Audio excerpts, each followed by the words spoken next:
자, 어디에 할 거냐면 아까 그 사무소 이전까지 봤고 41페이지 보시면 명칭 사용 의무가 있습니다. 사무소 명칭 쓸 때 부동산 사무실은 이제 쓰는 방법이 좀 제한이 돼 있어요. 거기 가로 1번 보시면 개업 공인중개사는 사무소 명칭에다가 사무소 명칭이 상호 쓸 때 공인중개사 사무소라는 글자가 들어가거나 부동산 중개라는 글자가 들어가야 된다는 뜻이에요. 둘 중에 하나의 글자가 들어가게 쓰십시오. 그러니까 밑에 나와 있듯이 사무소 명칭을 쓸 때 행복 공인중개사 안 돼. 이렇게. 우정 부동산 사무소 안 된다고 이렇게 쓰시면 안 된다 이 뜻이에요. 우정 부동산 사무소는 왜 안 되는 거예요? 부동산 다음에 중개 이런 문자 들어가 줘야 돼요. 사무실이란 말이 혹시 없더라도 부동산 중개라는 글자가 들어가 있으면 오케이요. 그런데 가로 2번 부칙 개공은 어때요? 자격증 없죠? 그러니까 사무소 명칭을 쓰는 방법이 더 제한되어 있어요. 그래서 거기 보면 부칙 개공은 공인중개사 사무소라는 문자를 쓰면 안 된다. 그래서 예상 문제가 뭐냐면 당구장 표시예요. 긍정적으로 얘기하면 부칙 개공은 사무소 명칭을 어떻게 써라? 부동산 중개라는 문자가 들어가게 쓰십시오 이거예요. 그렇게 한 번도 나온 적이 없는데 딱 대비하시고. 그럼 만약에 세계 부동산 사무소라고 쓰면 되는 거 안 되는 거예요? 세계 부동산 사무소. 세계 부동산 사무소. 안 되는 거잖아요. 그러면 가로 3번에 있는 것처럼 100만 원 이하의 과태료, 그 다음에 철거 명령 대상, 철거 대상. 왜냐면 그 사무소 명칭을 쓴 게 보통 간판에 쓰는 게 많잖아요. 간판에다 그렇게 명칭을 잘못 써놨다 하면 잘못된 간판, 법을 위반한 간판이니까 철거 대상. 철거 명령을 받고도 자진 철거 안 하면 어떻게 돼요? 대집행. 행정 대집행법에 따라서 뭐예요? 대집행할 수 있다. 이렇게 된 거지. 행정 대집행법에 따라서 대집행. 그것도 출시됐었죠. 자, 이번에는 이제 간판에 사장님 이름을 쓰라는 거예요. 여러분도 학원 나올 때마다, 학원에서 수업 들을 때마다 여기다가 딱 명찰을 달았으면 좋을까요? 안 좋을까요? 안 좋아요? 왜요? 남이 자기 이름 아는 게 좀 그래서? 근데 아무래도 여기다 명찰을 여기다가 자기 이름을 딱 내놓고 하면 조금은 이제 좋아지는 측면도 있겠죠. 어떤 게 있어요? 제가 이름을 보고 호명해서 시킬 수 있잖아요. 김미숙님 답변 한번 해보세요 이렇게. 그럼 원활한 수업이 이루어지겠죠. 예? 그 익명이라는 것 자체가 이제 좋은 점도 있고 나쁜 점도 있고 그런 거죠. 그러니까 요거 간판 실명제는 간판에 사장님 이름 걸고 하라는 뜻이에요. 그래서 탈법행위, 불법행위 같은 걸 막는 측면이 있는 거죠. 그래서 사장님 이름을 적는데 가로 1번 보시면 그 이름이라고 하는 게 밑줄 그어놓은 거 보시면 돼요. 법인 간판일 때는 누구 이름을 적어야 되고요? 대표자 이름 적고요.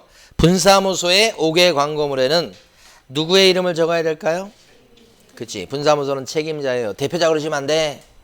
여기를 잘 내고. 가로 2번. 모든 간판에 이름 적어야 됩니까? 모든 간판 아니고 간판에 이름 적을 때 그 간판은 세 가지 간판에만 이름 적는 거예요. 첫 번째 벽면 이용 간판, 두 번째 돌출 간판, 세 번째 옥상 간판. 이 세 가지 간판에만 이름 적으시오 이런 뜻이에요. 모든 5개 광고물 그러시면 안 되고. 그러면 할 수 없이 이걸 해야 되겠네. 보시면 간판입니다. 행운 공인중개사 사무소라고 이렇게 요거만 딱 썼어. 간판에. 그러면 법 위반이에요 아니에요? 법 위반이에요 아니에요? 위반이다. 왜 그래요? 사장님 이름 빠졌잖아. 간판 실명제 어겼잖아요. 응? 이렇게 되면 100만 원 이하의 과태료, 이건 잘못된 간판이니까 철거 명령 대상, 자진 철거 안 하면 대집행 들어가고 이렇게 돼요. 요렇게 쭉. 자, 가운데 거요. 간판인데 부동산 사무실인데 사장님 이름만 딱딱딱 세 글자 적었어요. 법 위반해요, 안 해요? 위반이 아니다. 간판에 법적으로 꼭 집어넣으라고 하는 건 사장님 이름밖에 없어요. 간판에 상호를 안 썼어. 법 위반 아니에요. 간판에 꼭 상호를 써야 되는 건 아니라고요. 다 써져 있지만은 법에서 요구하는 게 아니에요. 근데 자기 영업을 위해서 쓰는 거지. 위반 안 해요. 자, 여기요.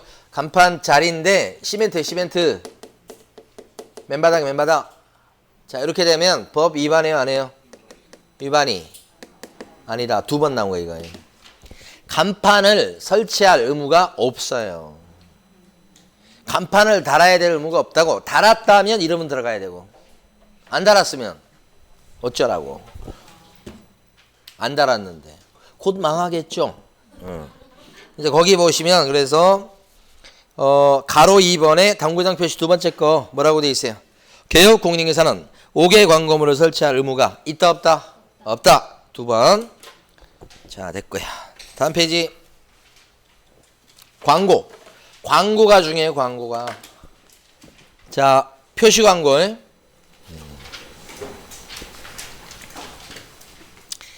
자, 중개 대상물에 대한 표시 광고는 제일 위에 누구만 할 수 있다? 누구만 할 수 있어요? 광고를 사장님만 할 수 있어요. 사장님만. 소공도 못해. 보조는 더 못하고 누구만 할 수 있다? 개공만. 자, 그러면 암기할 거. 표시 광고할 때 명시사항이라고 해. 광고지에 꼭 들어갈 거. 명시사항이 5가지예요. 암기하셔야 돼. 표시 광고할 때 명시사항 5가지 뭘까요? 성명, 이소연 등 이렇게 5개. 암기사항, 명시사항, 암기. 성이 뭐예요? 회색 바탕 박스에 있는데 성명. 누구의 성명이죠? 누구의 이름? 개공의 성명. 그러니까 소속 공인중개사의 성명이다 그러면 안 되고, 개공의 성명. 그 다음에 중개보존의 성명 그래도 안 되겠죠? 누구의 성명? 개공. 그 다음에 명은 뭐예요? 명칭. 소는요? 소재지. 연은요? 연락처. 연락처라가 전화번호예요. 근데 요거 하나 빼고 나머지 4개는 전부 다 요게 4개는 중개사무실 4개요. 중개사무소의 사무소의 명칭. 중개사무소의 소재지. 중개사무소의 뭐예요? 연락처. 중개사무소의 뭐예요? 등록번호. 이런 식으로. 등록번호죠, 이건? 중개업소, 중개사무실의 등록번호. 요 5가지입니다. 성명, 이소연 등. 크게 보면 개공에 대한 성명하고 사무실에 대한 정보 4가지 이렇게 되지. 성명, 이소연 등 이걸 암기하셔야 돼요. 하나만 더 추가. 그게 뭐냐면 이건 뭐 이해 부분인데 개공의 성명을 명시해라 이렇게 돼 있어요. 의무상. 그죠? 명시 안 하면 어떻게 돼 이거? 백과. 제목 밑에 있죠? 100만 원 이하의 과태료 싸요. 백과 이렇게. 등록번호 빼먹었습니다. 백과 이런 거. 백과. 그러면 소공의 이름을 광고지에 집어넣으면 법 위반이에요, 아니에요? 아니다. 소공의 이름을 집어넣었다고 법 위반이 되는 건 아니에요. 집어넣을 수 있어요. 집어넣어야 될 의무는 없지만 집어넣을 수는 있다. 그런데 중개보조는요. 성명을 명시해야 될 의무도 없고 명시할 수도 없고 명시해서도 뭐예요? 안 된다. 보조는 한술 더 뜨죠. 그러니까. 그래서 거기에 지금 밑줄 그은 거 보면 보조원에 관한 사항은 명시해서는 뭐예요? 안 된다. 이렇게 아예 이렇게 돼 있잖아요. 암기 방법 밑에 보시면 소공의 성명을 명시할 의무는 없다. 이 말을 오해하시면 안 돼요. 의무가 없다는 거지 명시하면 법 위반까지 되는 것은 아니고 이런 거죠. 자, 여기까지 봤습니다. 이제 두 번째 거. 인터넷 표시 광고. 인터넷 표시 광고할 때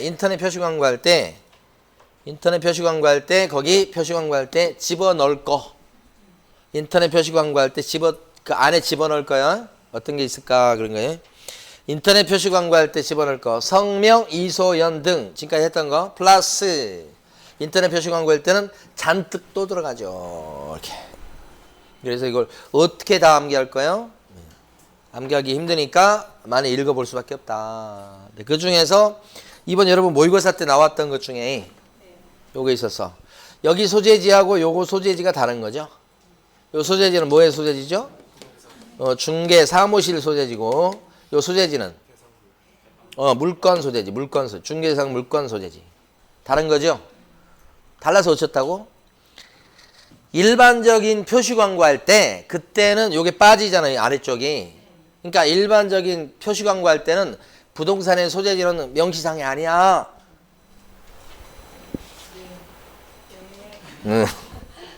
이번에 모의고사인데 또마 어렵더만. 그런데 인터넷 표시 광고할 때는 소가 2번 들어가는 거예요.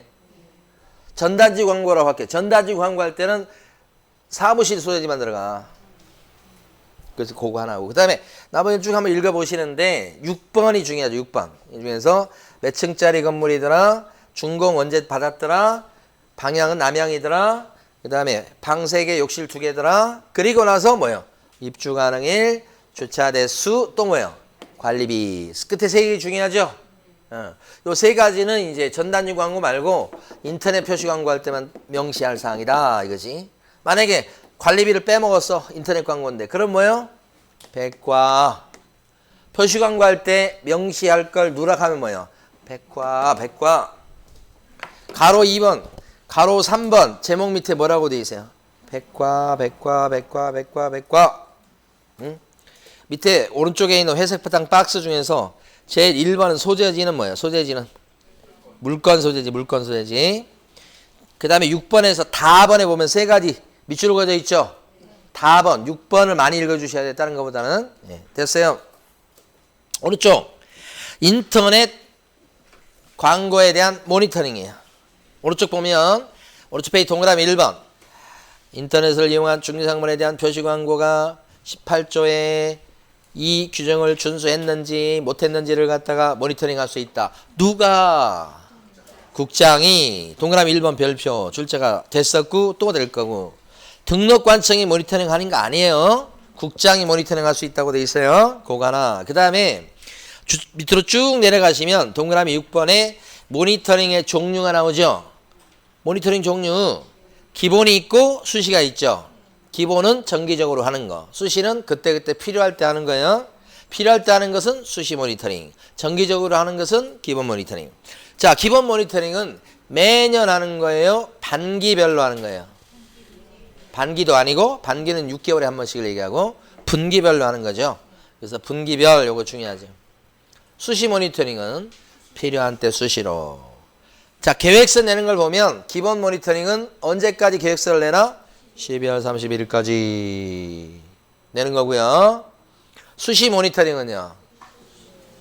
수시로 내는 거죠. 계획서를 그때그때.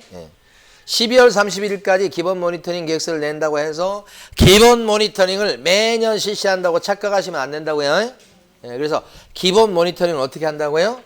기본은 분기별로 한다고 그랬죠. 기본, 본기, 분기 이렇게 되는 거예요. 그래서 편찬해서 분기별로 한다. 기본은 분기별로 한다. 이렇게.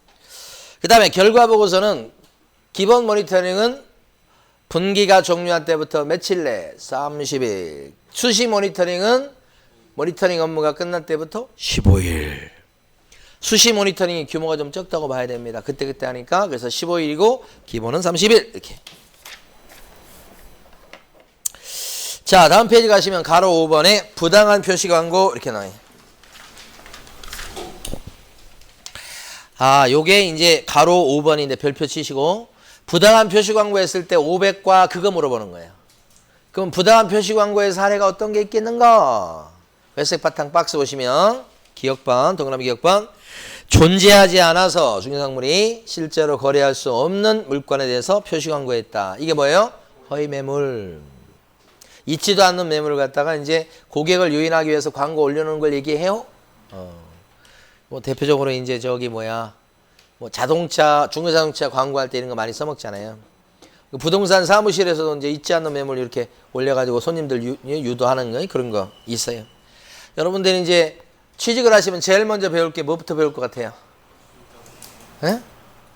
광고 올리는 거 그런 거 배울 거 아니에요? 광고 올릴 때 어떻게 올려야 돼? 멋지게 올려야지. 에? 허접하더라도 어떻게 올려야 돼? 멋지게. 그렇게 되려면 사진을 잘 찍어야지. 멋지게 보이게끔. 그래서 동그라미 니은번 보면 중개 대상물의 가격 등 내용을 사실과 다르게 거짓으로 표시 광고하거나 그 물건이 아니야. 근데 사진을 다른 걸로 해서 좋은 사진 올려가지고 그 물건이라고 막 광고하는 거예요.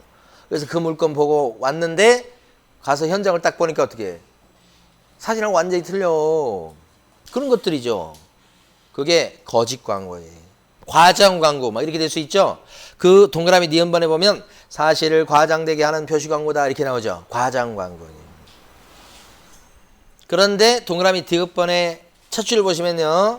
실제는 중개 대상물이 존재는 하지만 중개의 대상이 될 수 없는 물건에 대해서 표시 광고했다. 허위 매물 완전히 없는 걸 올리는 것보다는요. 이런 케이스가 더 많아요. 있어. 중개업소에 나온 적이 없어. 근데 올려놔.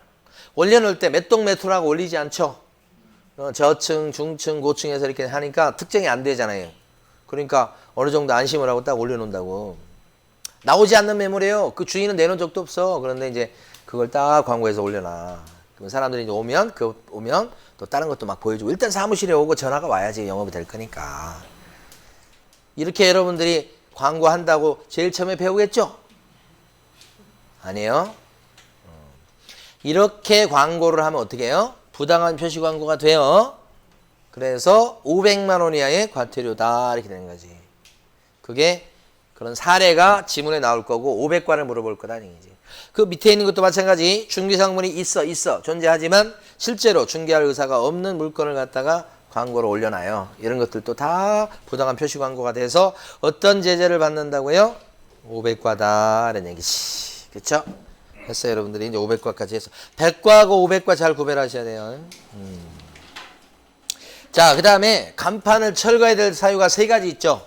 이것도 암기하셔야 되는데 간판 철거 사유 3가지 어떻게 암기했었어요? 예? 간판 철거 사유 어떻게 암기했었냐고 여러분들이. 처리, 배치. 처리, 배치. 그렇게 암기하지 않았나요? 처리, 배치.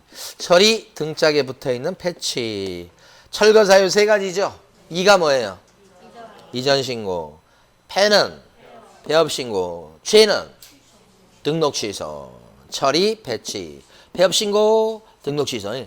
그러면 시험에 많이 나왔던 게 휴업 신고 그러면 철거 사유 아니에요? 휴업 신고. 아니다. 이게 참 많이 나왔죠.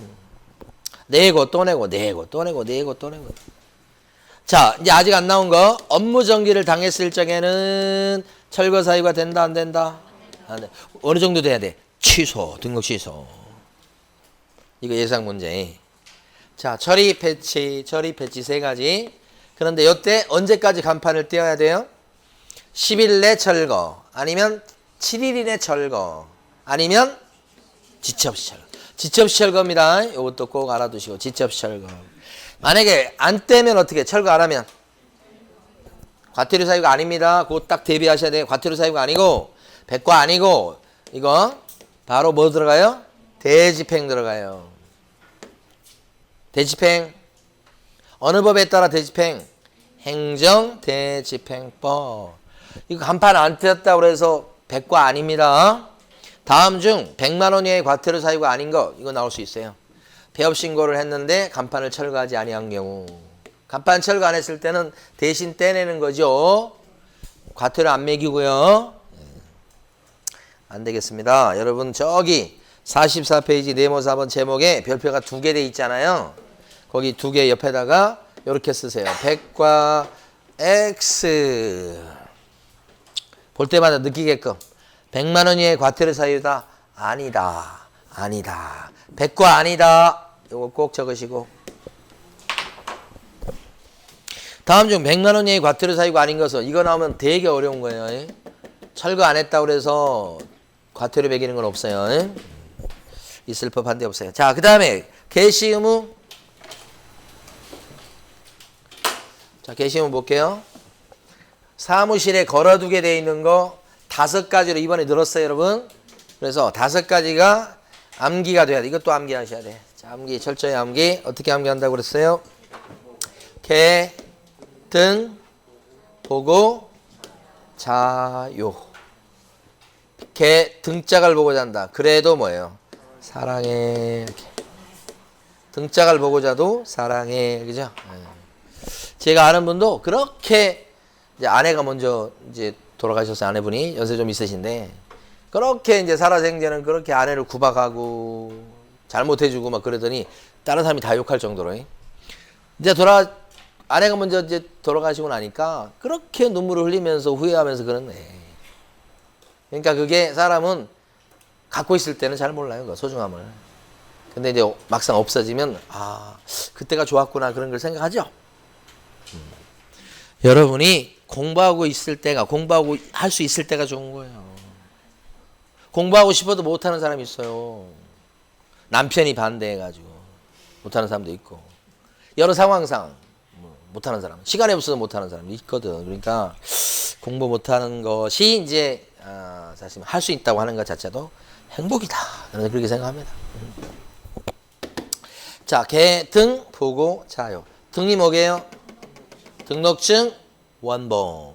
분사무소라면 뭐예요? 분사무소라면 신고 확인서, 원본. 분사무소는 신고 확인서라고 하죠. 신고 필증, 원본.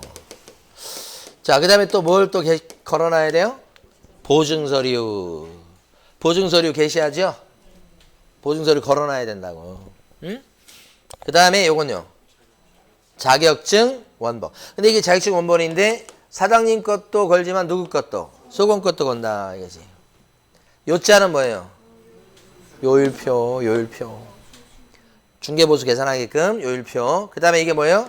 사업자 등록증이죠. 이번에 생긴 거. 그래서 거기 사업자 등록증 추가로 적으셔야 된다고 그랬죠? 사업자 등록증 왜 안 적어 놓으신 거예요? 제가 처음 얘기하는 거예요? 그랬어요. 사업자 등록증 요거 추가시켜야 됩니다. 그럼 어쨌거나 게시해야만 하는 서류 중에 요런 거 있나요? 요런 거? 요런 거 있어요? 실이 뭔데? 실무교육 수료증 이런 거 없잖아요. 없지. 실무교육 수료증은 게시해야만 하는 서류에 들어가지 않는다. 다음 중 게시할 서류가 아닌 것은 답이 거의 이거예요. 실무교육 수료증 여기저기 많이 나오죠. 뭐 실사 뭐 이렇게 하면서 자실사 많이 나오긴 하는데 걸어둬야 될 서류는 아니에요. 근데 걸어놓으면 죽일 놈인가요? 아니지. 걸어놓을 수는 있는 거예요. 걸어놔야 될 의무가 있는 것은 아니다. 이런 거지. 그런 이제 미묘한 차이 같은 걸 여러분 느낄 수 있어야 된다는 거죠. 자, 넘어가셔서 46페이지 가보시면 뭐가 있냐면 14조 마지막으로 14조에 나와 있는 중개법인의 업무를 해볼게요. 이걸 하도록 하겠습니다. 7가지죠. 여러분 교재는 46페이지인가요? 1번부터 7번까지 있어요. 자, 볼게요. 1번 본업은 중개업이에요. 그 밖에 6가지가 요게 부업거리예요. 부업. 그러니까 6가지는 이제 부업이다. 자, 두 번째 2번 보시면 상업용 건축물 이렇게 나오죠? 상업용 건축물은 상가 같은 거 생각하시면 돼요. 상가 빌딩. 그 다음에 주택. 요 2가지에 대해서 법인이 뭘 해줄 수 있냐면 임대 관리를 해줄 수 있어요. 임대 관리 뭔지 아시죠? 원룸 빌딩이 있다 그러면 원룸 주택에 대해서 세입자가 없을 때는 세입자를 구해서 집어넣고 세입자 있을 때 이제 계약 기간이 만료되면 갱신할지 말지 보증금 올릴지 말지 얼마 올릴지를 주인 대신 알아서 해주는 걸 임대 관리라고 그래요. 임대 관리. 임대 관리업을 해줄 수 있다. 예. 요 상업용 건축물 같은 경우에 임대 관리해주는 대표적인 사람들은 친척인 경우가 많잖아요. 상가 빌딩 같은 경우는 형이 막 이런 빌딩 100억짜리 빌딩 갖고 있어. 그러면 동생이 또 뭐 직업이 없고 그러면 너 관리해 이렇게 해서 동생이 뭐 시설 관리하고 그다음에 또 뭐 임대차 관리하고 이렇게 다 관리해 주죠. 그렇게 임대 관리. 그걸 누구도 할 수 있다. 법인도 할 수 있다는 거예요. 그런데 이런 임대 관리가 같은 말로 뭐예요? 관리 뭐예요? 대행이다. 관리 대행이다. 관리를 대신해 준다 이 뜻이요.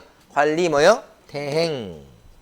관리를 대신해 주는 거예요. 관리 대행 이렇게 하는 거예요. 관리 대행 이렇게 하는 거지. 이 말이 이 말하고 같은 말. 그래서 자 여기서 임대관리업 그러면 법인 업무예요 아니에요? 임대관리업. 관리를 밥 먹듯이 한다고요. 밥만 먹고 관리를 한다고요. 이거 업무지. 관리 대행 업 이렇게 하면요. 업무예요 아니에요? 업무죠. 대행을 밥 먹듯이 한다고. 관리 대행을. 관리 대신해 주는 걸 밥 먹듯이 한다고. 그 뜻이지. 자 여기서요. 만약에 주택의 임대업이다 그러면 주택 임대업은 법인 업무다 아니다. 주택 임대업은 아니지. 임대업을 한다는 게 아니고 임대관리업을 하는 거죠. 두 개 차이점 아시겠어요? 여러분 주택 임대업을 하고 싶으세요? 임대관리업을 하고 싶으세요? 임대업, 임대사업을 하고 싶으시잖아. 임대사업을 하면 월세가 들어오고 임대관리업을 하면 월급이 들어와.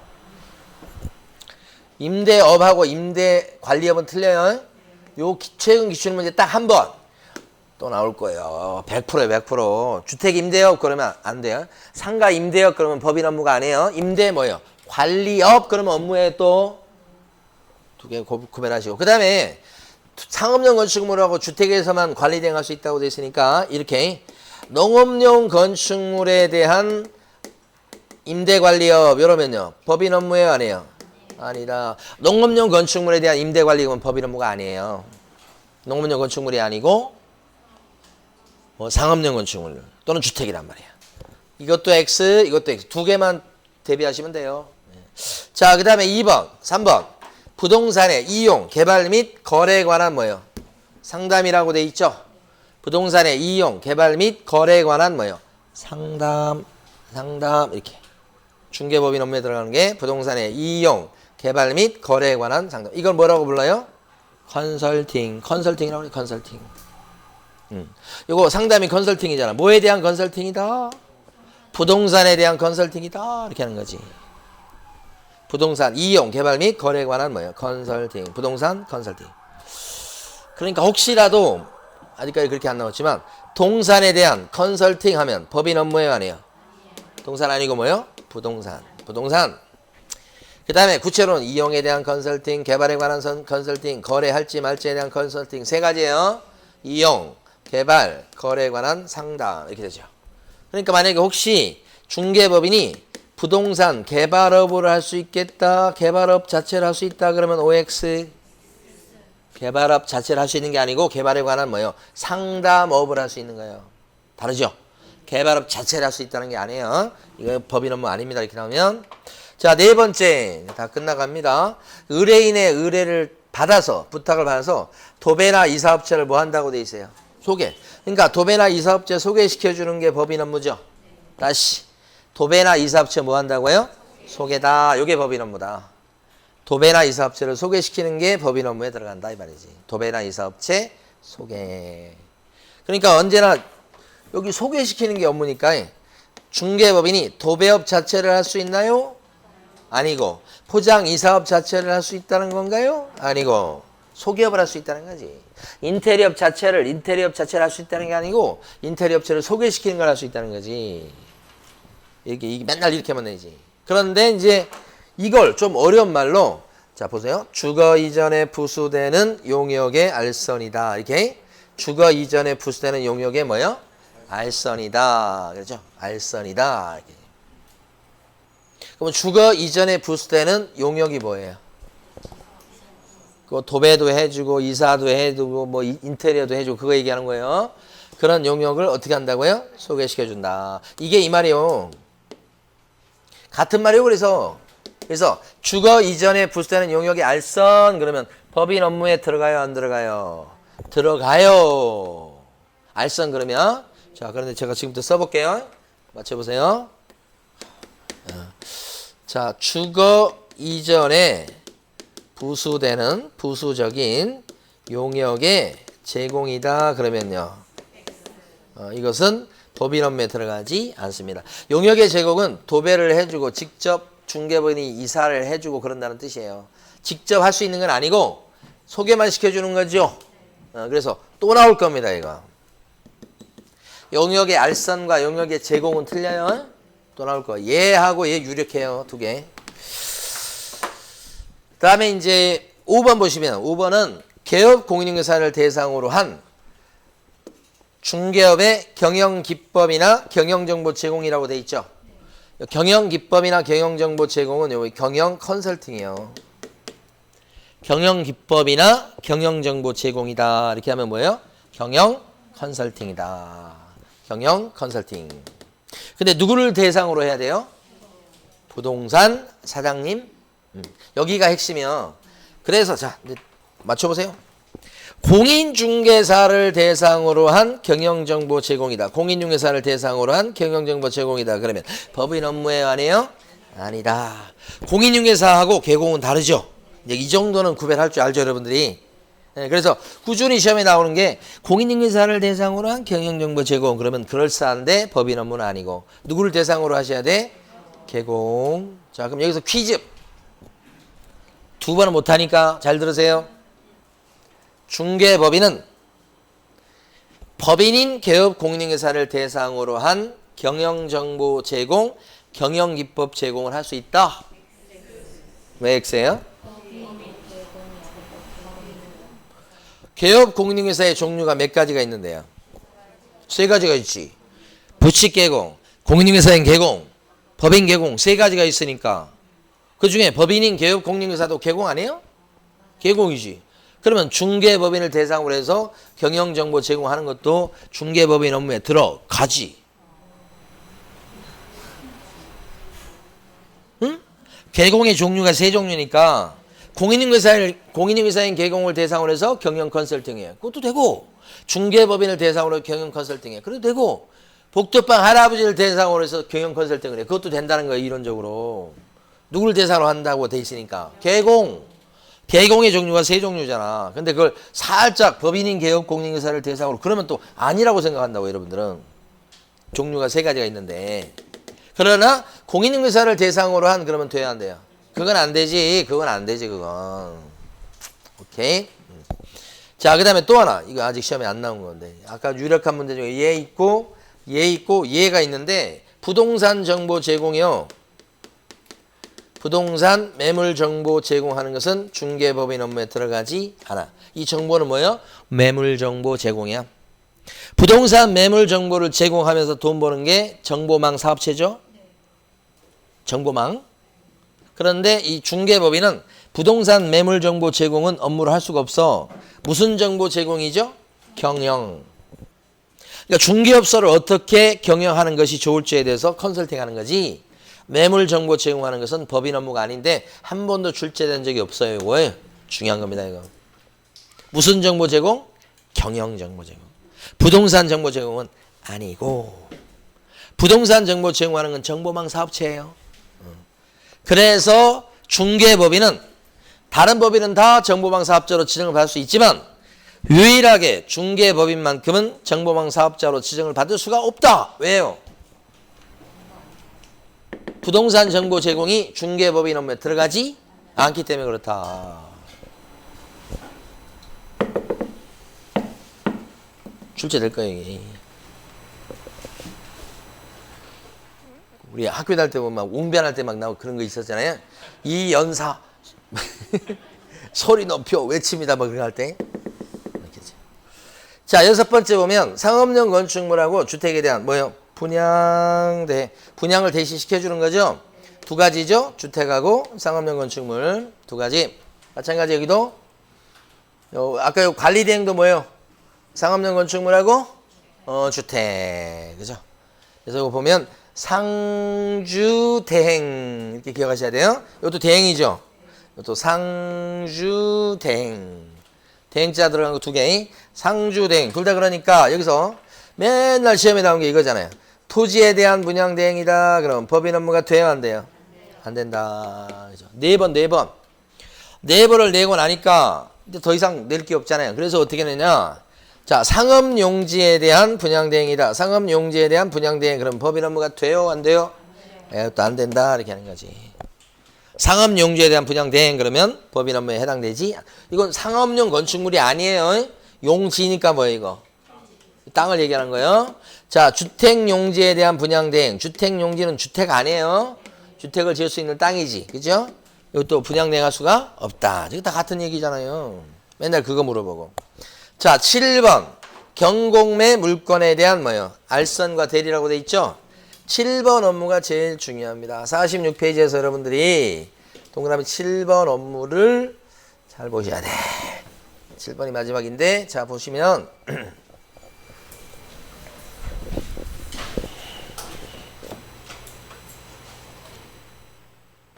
7번 업무가 이거예요. 한번 천천히 읽어보면 민사집행법에 의한 경매 이렇게 돼 있죠. 민사집행법에 의한 경매가 뭐예요? 법원 경매야. 법원 경매.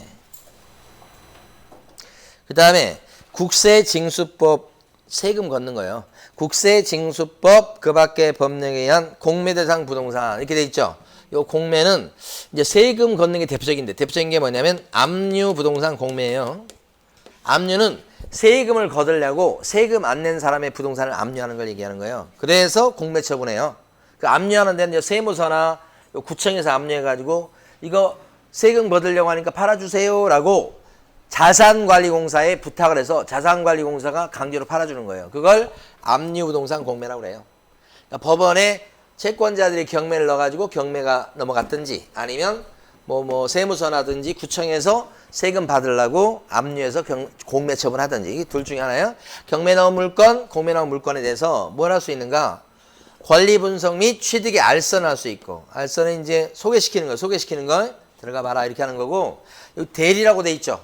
매수 신청 대리 또는 입찰 신청 대리는 적극적으로 받아주는 거예요. 대신 이건 들어가 봐라 하는 거고 이건 뭐예요? 대신 받아주는 거니까 이게 적극적으로 개입하는 거죠. 이게 7번인데 7번 업무는 세부적으로는 4가지 업무예요. 4가지. 첫 번째 경매 물건인데 어떻게 하죠? 받아주는 거. 그러니까 소개시키는 거. 경매 물건인데 또 어떻게 해요? 받아주는 거. 공매 물건. 이건 물건 수는 많지는 않은데 공매 물건 뭐예요? 소개시키는 거. 마지막이 공매 물건은 뭐예요? 받아주는 거. 그래서 요 4가지 업무가 여기 들어가는데 줄여서 경공매 컨설팅이다 이렇게 할 수 있어. 업무 몇 가지요? 4가지. 네. 그게 지금 동그라미 7번인데 2가지가 포인트예요. 2가지. 이거 하시면 돼요. 하나는 경공매 컨설팅은 개공 중에 여기가 하는 거잖아요. 이걸 배우고 있잖아요. 지금. 여러분도 할 수 있어요. 복덕파 할아버지는 못해. 여기를 자꾸 물어봐. 그러니까 응용해서 문제를 낼 때 자 이렇게 OX 해보세요. 법인인 개업 공인중개사만 경공매 컨설팅을 할 수 있다. 여기만 할 수 있다고 하면 OX 여러분도 할 수 있으니까 또 이렇게 네요. 법인이 아닌 모든 개공은 경공매 컨설팅을 할 수 있다. 법인이 아닌 모든 개공은 여기가 들어가 버려. XG. 다시 모든 개공은 경공매 컨설팅을 할 수 있다. 여기 때문에 X예요. 그러니까 이리 가도 저리 가도 여기가 골칫거리야. 여기 못한다고요. 응? 부칙 개공이 복덕파 할아버지죠. 네. 그래서 복덕파 할아버지 연세가 지금 90세 이상이고 이 경공매 컨설팅에 대해서 잘 알지도 못하시고 관심도 없으셔. 근데 계속 시험지에서는 못한다고 나오거든. 이제 그만 좀 이렇게 괴롭혔으면 좋겠어요. 예? 이분? 네. 많이 나왔고 지금 그 다음에 또 한 가지는 여기 업무 중에서 4가지 업무 중에서 유일하게 경매 물건에 대한 입찰 대리 이게 시장 규모가 크거든요. 경매 대리할 때는 법원에 등록 한 번 더 하도록 돼 있어요. 그래서 가로 B번이요. 이건 아까 위에 것은 가로 A번이고 가로 A번 봤습니다.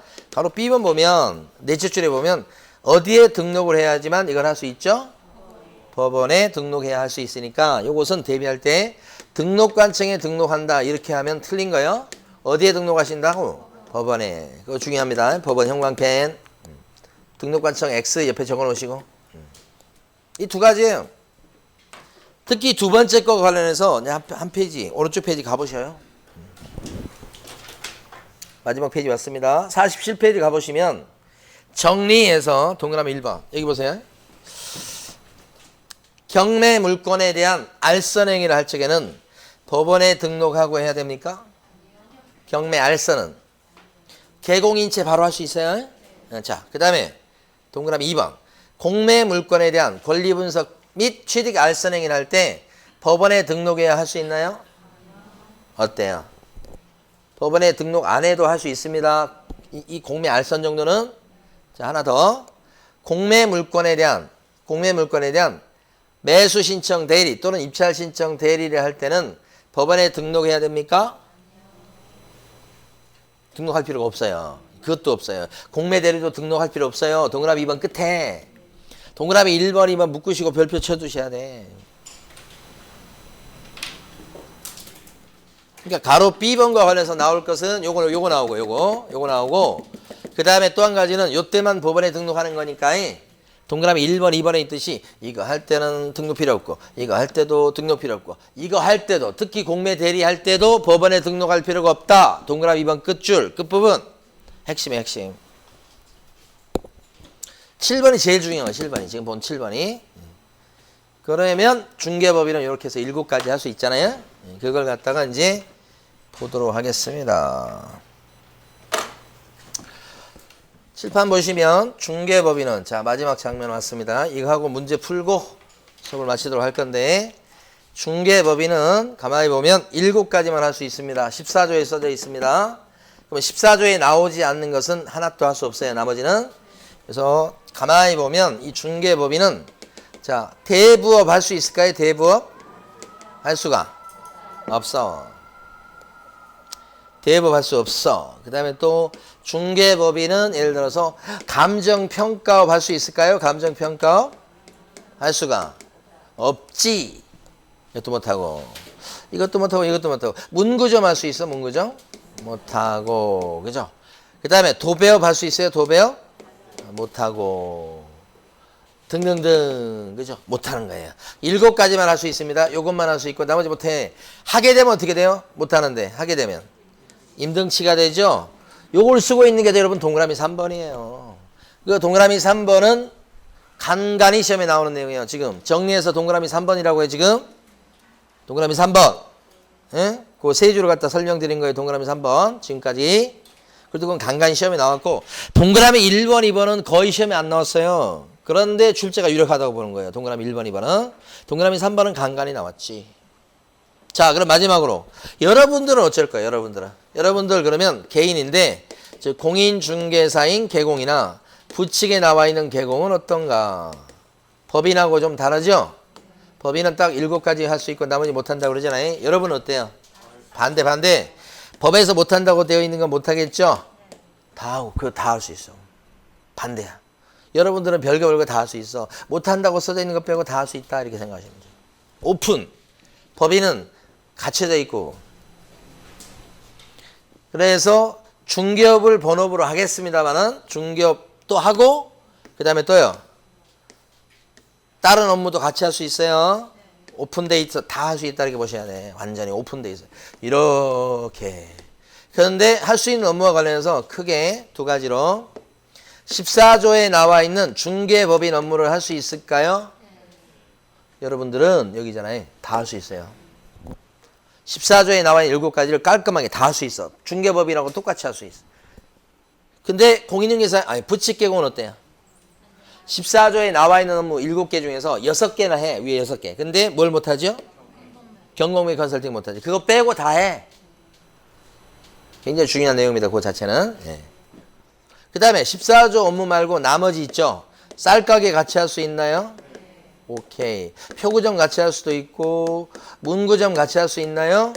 여러분 공인중개사인 개공은 도배업 같이 할 수 있나요? 도배업? 돼요. 중개법인은 돼요? 안 돼요? 안 돼요. 14조 때문에 안 되는 거예요. 이거 나오면 도배업 안 된다는 것이 그냥 머리에 확 박혀갖고 무조건 안 된다고 하는 사람도 있어. 아니요. 개인은 되는 거야. 개인은. 그래서 이것도 뭐 이거 나오면 이것이 또 맞다고 하니까 할 수 있다고 하니까 또 막 멘붕 와가지고 뭐 아니라고 하더니 왜 또 여기서는 또 된다고 그러냐 이렇게 하면서 막 힘들어하시는 분도 계셔. 아니요. 틀려.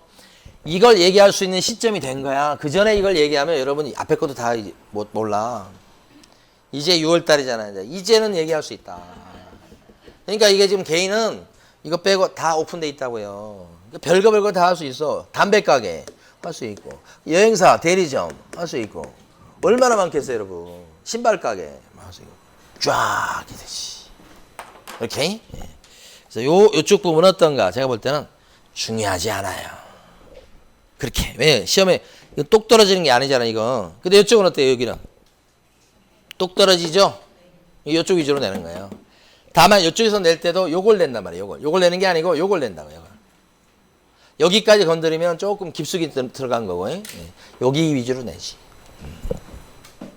알겠죠? 자, 그러면 우리 이제 문제를 풀 텐데 1번 문제 결격사에 해당하지 않는 사람 물어봤네요. 1번은 보니까 벌금 200이네. 결격자예요, 안 해요? 무조건 아니지. 벌금 300만 원부터지. 그래서 1번이 정답이죠. 1번에 2번은 집행 종료, 집행 면제, 요 경우는 3년 더 결격자죠. 3년이 경과되지 않았기 때문에 현재는 뭐예요? 결격자. 3번은 자격 취소 받으면 3년 동안 결격자인데 3년 지났어요? 안 지났어요? 안 지났지. 그러면 이 사람은 뭐예요? 결격자다. 4번 업무정지를 받은 개공인데 법인의 업무정지 사유 발생 당시에 사원 또는 임원이었던 자예요. 근데 당의 개업 공인중개사에 대한 업무정지 기간이 아직 안 끝났대. 그러면 요 임원 사원도 같이 결격자. 근데 사유 발생 당시니까 맞죠? 저번 당시 그러면 좀 문제 있는데. 5번 자격 정지된 자로서 정지 기간 중에 있다. 결격자예요. 그렇죠?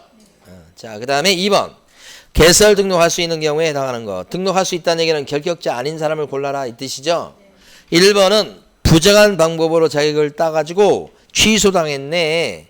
그럼 3년간 결격자일 건데 지금 2년도 안 지났어. 그럼 뭐예요? 결격자죠? 그래서 요 1번 지문에다가 끝에 가서 요렇게 결격자 동그라미 이런 표시를 꼭 하셔야 됩니다. 결격사의 문제 푸실 때는. 그래야 이걸 문제를 2번 읽으면서 시간 낭비를 안 하게 돼요. 꼭 하셔야 돼요. 자, 2번 도로교통법을 위반해서 금고 이상 실형. 이거 결격자네. 집행이 종료되면 그때부터 3년 동안 결격자 할 건데 3년이 지났어요? 안 지났어요? 안 지났죠? 그러면 2번도 뭐예요? 결격자. 이렇게 동그라미요. 이렇게 꼭 요거 쓰시는 습관을 들이셔야 돼요. 여기는. 3번 등록한 인장을 안 써서 정지 먹었고 정지 기간 중에 있다고 했으니까 정지 기간 동안에 결격자죠? 동그라미 이렇게 치셔야 돼요. 3번도. 4번 대표자가 있는 개공인 법인이 해산되어 갖고 등록이 잘리고 3년이 안 지날 때 해산 때문에 등록 잘렸잖아요. 이럴 때는 3년이 안 붙죠? 결격자 아닌 거이. 답이 4번이죠. 5번 확인 설명서를 안 줘가지고 영업정지를 받았는데 폐업을 한 거죠. 그런데 받은 영업정지 기간이 끝났어요? 안 끝났어요? 경과되지 않았다고 나왔죠? 그럼 결격자인 거죠? 정지 기간이 아직 안 끝났으니까 답은 4번이잖아요. 예? 뭘 물었는가 관계없이 이렇게 결격자일 때 동그라미 아닐 때 X 표시를 하는 습관을 꼭 들이시라. 응? 답을 바로 고르려고 그러다가는 뭐지? 이렇게 돼버려요. 예, 그러니까 답을 고르기 전에 이렇게 표시하면 답은 이걸 거 아니에요? 보나마나. 예? 예. 자, 그 다음에 3번 옳은 걸 고르세요. 기억번 다른 법의 규정에 따라서 중개업을 할 수 있는 법인의 분사무소에는 공인중개사를 갖다가 책임자로 두어야 하겠다. 어때요? 다른 법의 규정에 따라서 중개업을 할 수 있는 법인의 분사무소에는 공인중개사를 책임자로 둬야 되겠다. 책임자가 공인중개사가 아니어도 되죠. X. 니은번 분사무소 설치 신고하려는 자는 신고서를 주된 사무소 수대관할 등록관청에 제출해야 되겠다. 동그라미네. 디귿번 분사무소에 설치 신고를 받은 등록관청은 신고 내용이 적합했을 때는 국토부령이 정하는 신고필증을 교부해야 되겠다. 신고필증 신고 확인서로 바꿔놓으세요. 신고 확인서를 교부해야 되겠다. 맞죠? 니은하고 디귿번 맞고. 리을번 분사무 설치 신고할 때 법인 등기사항 증명서를 제출해야 되겠다. 맞습니까? 법인 등기사항 증명서는 공무원이 확인하게 돼 있죠? 제출할 서류는 아니죠? 건축물 대장도 마찬가지. 그래서 여기서 맞는 것은 중간에 있는 니은하고 디귿번이니까 답이 몇 번? 3번. 4번요. 등록관청 관할구역 내로 이전한다고 되어 있습니다. 내로. 그러면 기억번 사무소로 이전한 날부터 10일 내 이전 신고해야 되겠다. 이건 똑같이 관할구역 내에서 이전하든 바뀌든 10일 내 신고하는 거 맞고. 니은번 등록관청이 이전 신고를 받은 때는 중개사무소 등록증에 변경사항만을 적어 교부할 수 없고 재교부해야 되겠다. 요거 뭐예요? 관할구역 내로 이전하니까 이때는 등록증 기재사항 변경도 되잖아요. 요 두 번째 물은 겁니다. 이것도 작년 문제인데 니은번은 X 기재사항 변경도 돼요. 디귿번 이전 신고를 할 때 등록증을 제출하지 않아도 된다. 아니지. 관할구역 내에서 이전하든 밖으로 이전하든 간에 신사증 들고 와야지. 등록증 갖고 와서 해야 됩니다. 디귿번도 X. 니은 디귿이 틀렸네. 리을번은요. 건축물 대장에 기재되지 않는 건물로 이전 신고를 하는 경우. 그럴 수도 있어요. 사무실을 건축물 대장에 기재되지 않는 건물을 쓸 수 있는 경우가 있으니까. 밑에 사용승인 받은 경우라면요. 그 뜻이에요. 그럴 때는 건축물 대장에 기재가 지연되는 사유를 적은 서류도 함께 내야 되겠다. 맞는 거죠. 이것도 알아두셔야 돼요. 리을번들. 틀린 건 중간에 있는 니은하고 디귿 두 개니까 정답은 3번이겠고요. 5번 틀린 것은 그랬습니다. 1번 공인중개사인 개공은 사무소 명칭에다가 어떻게 해요? 공인중개사 사무소 부동산 중개라는 문자를 써야 되겠다. 둘 중에 하나 문자 써야 되겠죠. 이거 맞는 거고. 자, 그 다음에 2번 자격이 없는 개인인 개업공인중개사는 그랬습니다. 자격이 없는 개인인 개업공인중개사는 누구예요? 부칙개공이죠. 그 사람은 공인중개사 사무소라는 문자를 쓸 수가 없다. 이거 맞고. 3번 공인중개사 아닌 사람인데 이 사람이 공인중개사라는 명칭을 썼어. 아닌 자가 쓰게 되면 형사처벌감입니다. 1항 1반입니다. 이거 3번은 맞고. 4번 법인인 교육공인중개사가 분사무소에 옥상 간판을 설치하는 경우에 옥상 간판 여기도 이름 들어가야지. 대표자의 성명을 인식할 수 있을 정도의 크기로 표기해야 되겠다. 이게 분사무소인데 지금 옥상 간판에 이름 적는 거 맞죠? 분사무소니까 누구 이름? 책임자. 대표자 그러시면 안 되고. 5번 자격을 취득했으나 개설 등록을 하지 않았습니다. 그러면 공인중개사이긴 한데 개공은 아닌 거죠.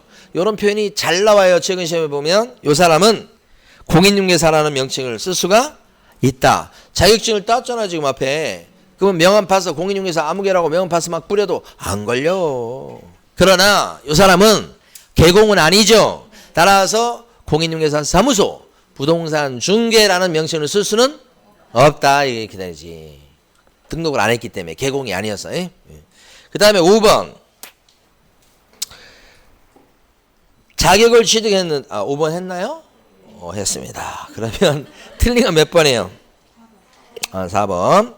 6번 갑니다. 표시광과 관련된 설명 중 옳은 거. 1번 보조원이 있을 때는 개공의 성명과 함께 보조원의 성명을 명시할 수 있다. 땡. 명시하면 안 되는 거예요. 자, 2번 중개 대상물에 대한 표시광고를 위해서 대통령령으로 정해진 사항의 구체적인 표시광고 방법은 국토교통부 장관이 정해서 고시한다.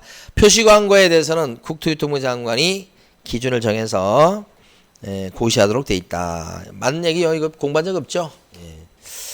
3번 중개 대상물의 내용을 사실과 다르게 거짓으로 표시광고한 자를 신고한 자는 이건 아직 안 배웠네. 포상금 지급 대상이 된다. 이건 포상금 걸려있지 않아요. 나중에 배웁니다. 그러니까 일단 거짓으로 표시광고한 사람은 어떤 제재를 받죠? 500과를 먼저 알아두셔야 돼. 500과 과태료 얻어맞는 사람이죠. 이런 사람을 신고 고발했을 때 포상금을 받을 수 있거냐? 못 받아. 이 사람은 포상금이 걸려있는 사람이 들어가지 않아요. 이거 왜냐면 과태료 정도 무는 거예요. 과태료. 싼 거예요. 싼 거. 이런 사람을 단속하려고 막 포상금을 걸고 그러지 않아요. 나라에서. 3번이 좀 어렵고 다음에 배울 거예요. 그 다음에 4번 인터넷을 이용한 표시광고 했을 때 중개사무소에 관한 사항은 명시하지 않아도 된다. 어때요? 중개사무소에 관한 사항을 명시할 게 4개가 있죠. 성명, 이소영 등에서 명자부터 명칭, 소재지, 연락처, 등록번호. 다 사무실 얘기요. 뒤에 4개는 이거 틀렸죠? 5번 인터넷을 이용한 중개사무소의 표시광고 모니터링 업무의 수탁기관은 기본계획서에 따라서 6개월마다 기본 모니터링을 수행한다. 6개월마다 아니고 분기별로 3달에 한 번씩이라는 뜻이죠. 5번이 틀렸네. 그러니까 뭐 2번 주인공 아니에요. 예, 그리고 그나마 이제 2번은 무시하셔도 되고요. 나머지 것들은 좀 알아두실 중요한 내용들입니다.